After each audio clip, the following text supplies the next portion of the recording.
Hello friends, welcome to my YouTube channel Beginner Teaches Python Programming to Himself.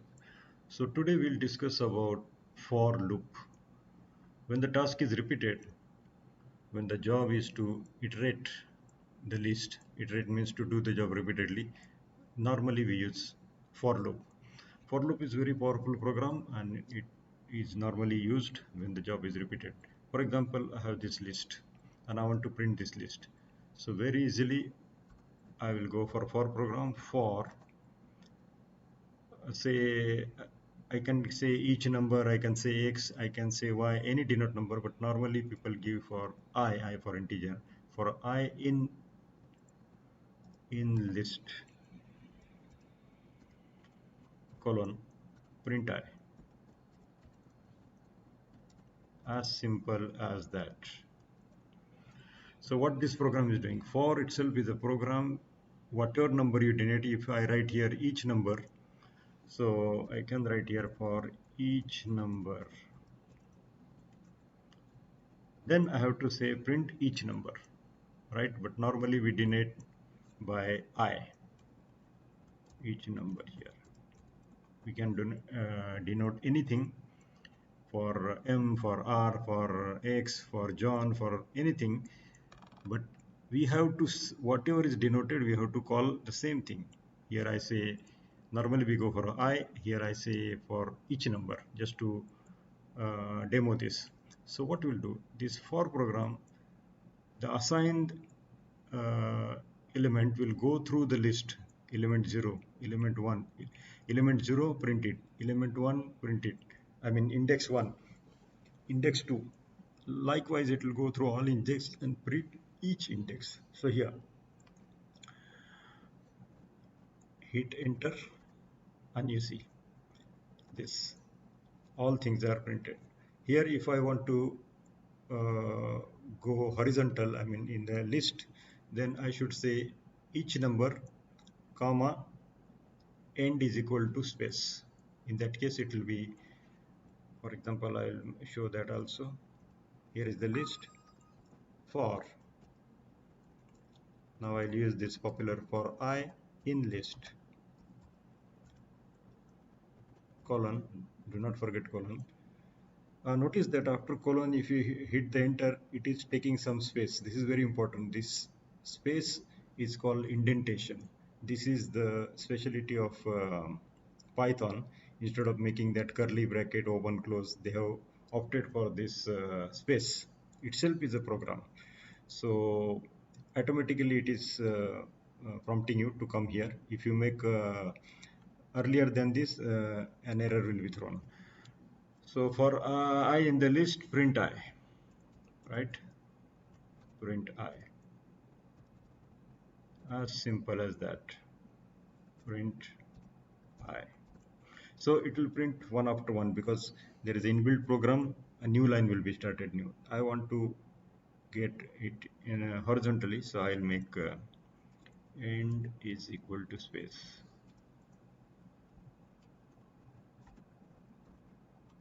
Okay, and I'll hit the enter. You see, the for loop has done its job. For it has assigned the letter I, we have assigned the letter I. So I will go through the list, index 0, index 1, index 2, all the way. And for example, it will go for the index 0, print 0 index 1, print all the way, it will come to the last. So this is the way how uh, the function for loop works. Now we'll take another example. Very simple. Uh, range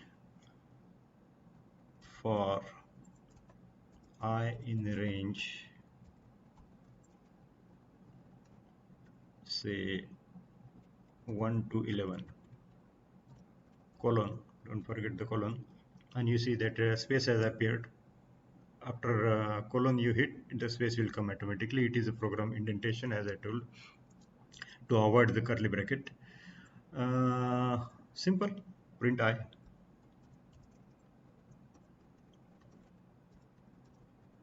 So commonly we denote I in the for loop. and print I. So what will happen, this I will go through the range, and from 1 to 11 it will do except the last one, it will print all, and it will print one after one. And if I don't want one after one, I will choose end is equal to space.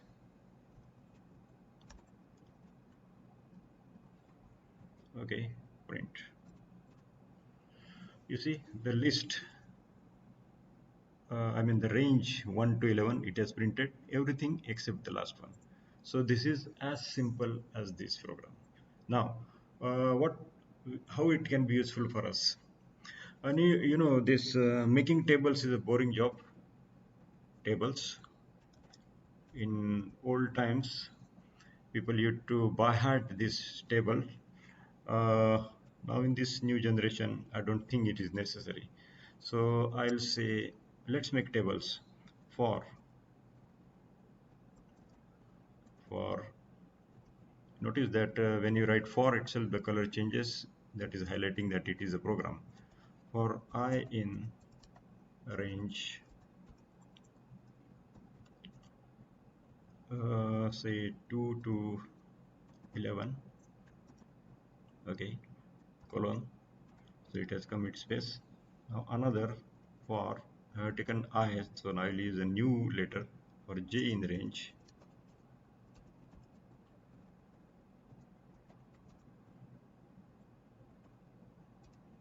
One to 11. See, I'm deliberately using one number extra because I want 2 to 10 and here 1 to 10. So I use one extra because it is eliminating the last number. Okay, so what I want to make tables. Print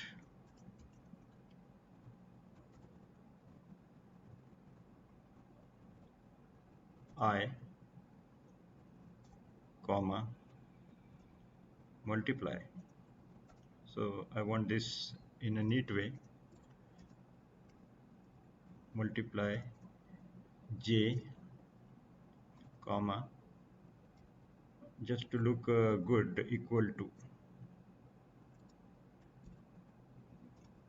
And what I want to print, I multiplied by J. So here you see I'm making tables, which was a boring job, and we used to mug up and had these things.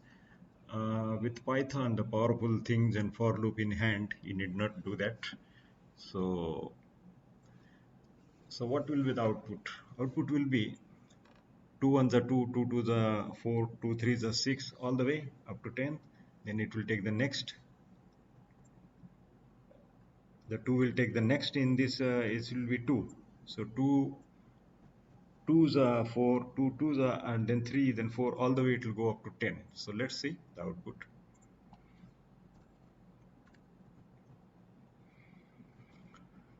See, the boring job of table is done in less than 1 minute. Imagine if I take the range from 0 to 100 or 0 to 1000. From 2 to 100, if I take, tables will be for 2 to 100, 2 to 99, for example. So this is the making of table. 2 ones are 2, 2 twos are 4, 2 threes are 6, up to 2 tens are 20. Then starts with 3, 3 ones are 3, 3 twos are 6. It goes all the way and finishes your boring table jobs in no time.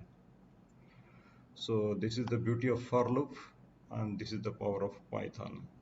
Okay, we'll see more examples as we come across. So I think this concept for loop is clear by this time. I hope so. And thank you very much for watching. Thank you.